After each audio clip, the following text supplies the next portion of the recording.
नमस्कार मंडळी, स्वागत आहे तुमचं माझ्या चॅनेलवर। आज आपण बनवणार आहोत खूपच झटपट आणि टेस्टी ढोबळी मिरचीची सुकी भाजी। सर्वात आधी तेल गरम करूया। पॅनमध्ये 2 टेबलस्पून तेल, त्यामध्ये थोडी जिरी मोहरी टाकायची। त्यानंतर आपल्याला कांदा ॲड करायचा आहे सोनेरी रंगाचा होईपर्यंत।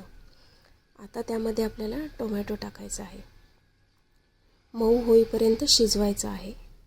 टोमॅटो मऊ झाल्यानंतर त्यामध्ये आपल्याला मसाले ॲड करायचे आहेत। तर सर्वात प्रथम आपण ॲड करत आहोत हळद, लाल तिखट, धने जिरे पावडर आणि घरचा मसाला। हे सगळे मसाले टाकल्यानंतर पुन्हा एकदा चांगलं व्यवस्थित परतून घ्यायचं आहे। मसाला नीट परतून झाला की त्यामध्ये आपल्याला ढोबळी मिरची ॲड करायची आहे, जी आपण चिरलेली आहे। ढोबळी मिरची व्यवस्थित परतून घ्यायची आहे। त्यानंतर आपल्याला दही घालायचे आहे। दही घालवल्यानंतर 1 मिनिट परत नीट व्यवस्थित हलवायचं आहे।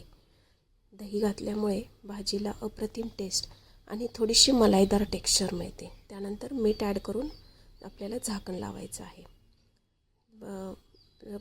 गॅसची फ्लेम ही मध्यम आचेवर ठेवायची आहे। 5-7 मिनिटे शिजू द्या। त्यानंतर पुन्हा हलवा। जास्त ढोबळी मिरची शिजवायची नाही आहे, थोडीशी मऊ पण कुरकुरीत राहिली पाहिजे। ओके, तर त्यामुळे म्हणजे चांगला खाताना चांगलं टेक्स्चर येतं। शेवटी शेंगदाण्याचा कूट घालायचा आहे। पुन्हा एकदा 2 मिनिटे चांगले परतून घ्यायचे आहे। भाजी आपली तयार आहे।